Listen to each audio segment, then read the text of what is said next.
Assalamualaikum, welcome to Bimbel Santai. Belajar cara santai, hasil tetap pandai.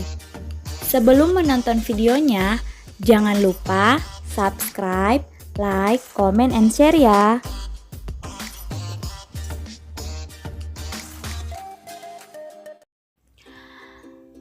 Baik, pada video kali ini kita akan melanjutkan pembahasan dari Peraturan Menteri Pendayagunaan Aparatur Negara dan Reformasi Birokrasi Republik Indonesia Nomor 27 Tahun 2021 tentang pengadaan pegawai negeri sipil.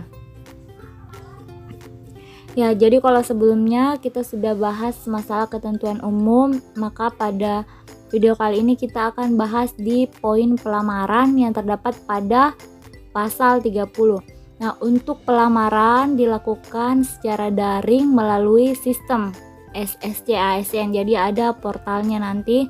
Kemudian kita mengunggah semua dokumen-dokumen persyaratan secara elektronik. Jadi dokumen-dokumen kita scan, kemudian nanti diunggah sebagai salah satu syarat untuk seleksi CPNS. Nah, selanjutnya pelamar itu hanya dapat melamar pada satu jenis jalur kebutuhan. Nah, jadi pengadaan ASN itu ada PNS, ada P3K. Jadi kita hanya boleh memilih satu untuk tahun anggaran yang sama. Jadi kalau misalkan dibuka dua-duanya, ya harus pilih salah satunya, apakah itu seleksi CPNS atau P3K. Jadi tidak boleh dua-duanya.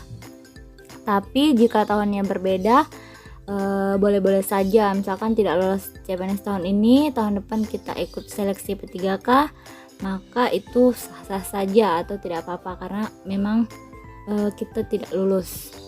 Nah, untuk pelamar hanya dapat melamar pada satu instansi dan satu jabatan tertentu.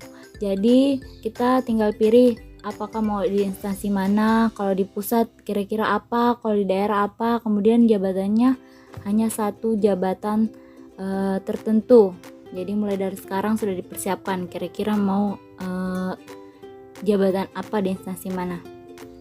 Nah, dalam hal pelamar melakukan pelanggaran, maka dinyatakan gugur atau dapat dikenakan sanksi.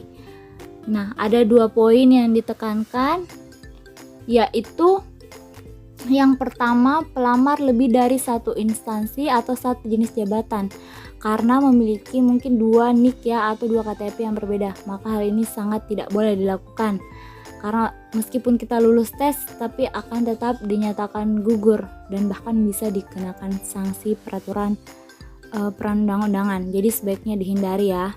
Nah, kemudian untuk tahapan seleksinya, jadi tahapan seleksi dari pengadaan PNS ini diatur dalam pasal 22, terdiri dari 3 tahapan seleksi. Ya, jadi ada 3 tahapan seleksi. Yang pertama itu tahapan seleksi administrasi. Ya, jadi dalam seleksi administrasi yang tadi ya, setelah kita membuat akun SSC ASN, kemudian kita mengunggah semua dokumen-dokumen persyaratan yang telah ditetapkan oleh instansi yang kita tuju, kemudian kita unggah, itulah tahapan seleksi administrasi. Nah, selanjutnya ada tahapan seleksi kompetensi dasar atau biasa disebut SKD, dan yang terakhir ada tahapan seleksi kompetensi bidang atau yang biasa disebut SKB. Nah, untuk pembahasan lebih lanjut dari ketiga tahapan seleksi ini ada pembahasan tersendiri dari bagian-bagian dari Permenpan ini yang akan kita lanjutkan pada video lainnya. Jadi itu saja tadi sekilas tentang pelamaran menurut Permenpan RB nomor 27 tahun 2021 ini.